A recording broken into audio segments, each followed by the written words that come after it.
ಟ್ರೈಲರ್ನ quality ನೋಡಿ cinema ಹೇಗಿರುತ್ತೆ ಎಂಬ ಒಂದು ಕೆಟ್ಟ ಕುತೂಹಲದಿಂದ ಮೂವಿ ನೋಡಕ್ಕೆ ಹೋದೆ. ಸಿನಿಮಾ ಮುಗಿದ್ಮೇಲೆ ನನ್ನ ಫ್ರೆಂಡ್ ನನಗೆ ಹೇಳಿದ್ದು, ನಿನಗೆ ಯಾರೋ ಮಾಟ ಮಾಡಿಸಿದ್ದಾರೆ ಈ ಮೂವಿ ನೋಡ್ಲಿ ಅಂತ. ಎಸ್, ನಮಸ್ಕಾರ, ನೀವು ನೋಡ್ತಾ ಇದ್ದೀರಾ ಸಿನಿಮಾ ವಿತ್ ಮಂಜು. ಅದಕ್ಕೆ ನಿಂಗೆ ಬೇಜಾರು, ಸತ್ಯ ಹೇಳಿದ್ರೆ ಎಲ್ರಿಗೂ ಬೇಜಾರು, ಕಣ್ಣಲ್ಲಿ ನೀರು. ಗುರು, ನಾವಿನ್ನು ಪಾರ್ಟ್ 1 ನೋಡಿಲ್ಲ, ಪಾರ್ಟ್ 2 ಹೇಗೆ ಅರ್ಥ ಆಗುತ್ತೆ ಅನ್ನೋರು ನೀವಾಗಿದ್ರೆ ತಲೆನೇ ಕೆಡಿಸ್ಕೋಬೇಡಿ. ಅವತಾರ ಪುರುಷ ಪಾರ್ಟ್ 2 ನಲ್ಲಿ ಕಾಲ್ ಭಾಗ ಪಾರ್ಟ್ 1 ಅನ್ನೇ ತೋರಿಸಿದ್ದಾರೆ. ಇನ್ನು ರಿವ್ಯೂಗಳಿಗೆ ಹೋಗೋಣ. ಮಾರ್ನಿಂಗ್ ಶೋ ಅವತಾರ ಪುರುಷ 2 ಮೂವಿ ನೋಡ್ಕೊಂಡು ಹೇಳ್ತಿದ್ದೀನಿ. ಸಿನಿಮಾದಲ್ಲಿ ನನಗೆ ಏನೆಲ್ಲ ಇಷ್ಟ ಆಯ್ತು, ಏನೆಲ್ಲ ಕಷ್ಟ ಆಯ್ತು ಅಂತೆಲ್ಲ. ನೀವಿನ್ನು ಚಾನಲ್ನ ಸಬ್ಸ್ಕ್ರೈಬ್ ಮಾಡ್ಕೊಂಡಿಲ್ಲ ಅಂದ್ರೆ ಚಾನಲ್ನ ಸಬ್ಸ್ಕ್ರೈಬ್ ಮಾಡ್ಕೊಂಡು ವಿಡಿಯೋಗೆ ಒಂದು ಲೈಕ್ ಕೊಡಿ. ಪ್ಲಾಟ್: ಓವರ್ ಆಕ್ಟಿಂಗ್ ಅನಿಲ ನಿಜವಾದ ಮಗ ಅಲ್ಲ ಅಂತ ಗೊತ್ತಾದ್ಮೇಲೆ ಮನೆಯಿಂದ ಹೊರಗೆ ಬರ್ತಾನೆ. ಕುಮಾರ ಎಂಟ್ರಿ ಆಗ್ತಾನೆ. ಕುಮಾರ ವಾಪಸ್ ಬಂದ್ ಕೆಲಸ ಏನಾಯ್ತು, ಅನಿಲ ವಾಪಸ್ ಮನೆಗೆ ಹೋಗ್ತಾನ, ಧಾರಕ ತ್ರಿಶಂಕು ಸ್ವರ್ಗಕ್ಕೆ ಹೋದ್ನ, ಇವೆಲ್ಲವೂ ಪಾರ್ಟ್ 2 ನ ಪ್ಲಾಟ್.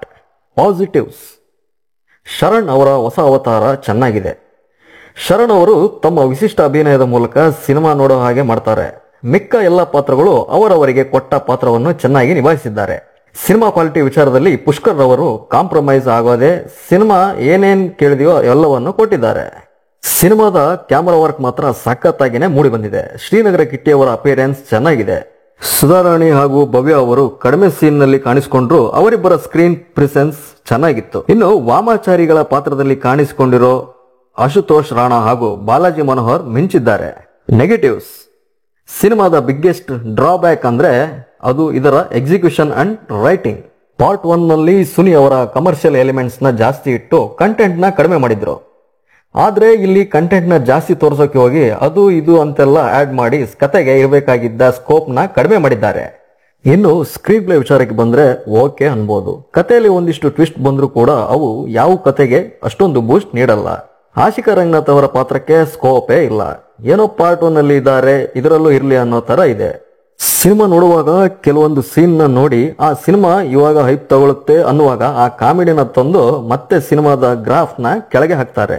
ಸಿನಿಮಾದಲ್ಲಿ ಶರಣ್ ಇದ್ದಾರೆ ಅಂತ ಕೆಲವೊಂದಿಷ್ಟು ಬೇಕು ಅಂತಾನೆ ಕಾಮಿಡಿ ಸೀನ್ ನ ಎಕ್ಸ್ಟ್ರಾ ಆಡ್ ಮಾಡಿದ್ದಾರೆ. ಕೆಲವೊಂದಿಷ್ಟು ನಗಿಸ್ತಾರೆ, ಕೆಲವೊಂದಿಷ್ಟು ಫಾರ್ವರ್ಡ್ ಮಾಡೋ ಅನ್ನೋ ತರ ಇದೆ. ತಾಯಿ sentiment, love story, family drama ಎಲ್ಲ ಇದೆ, ಆದ್ರೆ ಯಾವುದು ಕನೆಕ್ಟ್ ಆಗಲ್ಲ. ಕ್ಲೈಮ್ಯಾಕ್ಸ್ ನಲ್ಲಿ ಒಂದಿಷ್ಟು ಕ್ವಶನ್ ನ ಆಡಿಯನ್ಸ್ಗೆ ತಲೆಗೆ ಬಿಟ್ಟು ಪಾರ್ಟ್ 3 ಲೀಡ್ ಕೊಟ್ಟಿದ್ದಾರೆ. ಹಾಗಾದ್ರೆ ಗುರು, ಇನ್ನೂ ಕತೆ ಕಂಪ್ಲೀಟ್ ಆಗಿಲ್ವಾ ಅಂದ್ರೆ ಅದನ್ನ ನೀವು ಥಿಯೇಟರ್ಗೆ ಹೋಗಿ ನೋಡ್ಬೇಕು ಅಂತೀನಿ. ದ ಫೈನಲ್ ವರ್ಡಿಕ್ಟ್: ಒಟ್ನಲ್ಲಿ ಕಂಟೆಂಟ್ ಅಂಡ್ ಕ್ವಾಲಿಟಿ ಚೆನ್ನಾಗಿದ್ದು ಎಕ್ಸಿಕ್ಯೂಷನ್ ನಲ್ಲಿ ಸ್ವಲ್ಪ ಎಡವಿದ್ರೂ ಪರವಾಗಿಲ್ಲ, ನಾನು ನೋಡ್ತೀನಿ ಅನ್ನೋರು ನೀವಾಗಿದ್ರೆ ಈ ಸಿನಿಮಾ ನೋಡಿ. ನನ್ನ ರೇಟಿಂಗ್ ಈ ಸಿನಿಮಾಗೆ 3 ಔಟ್ ಆಫ್ 5. ನೀವು ಆಲ್ರೆಡಿ ಸಿನಿಮಾ ನೋಡಿದ್ರೆ ಹೇಗಿತ್ತು ಅಂತ ಕಮೆಂಟ್ ಮೂಲಕ ತಿಳಿಸಿ.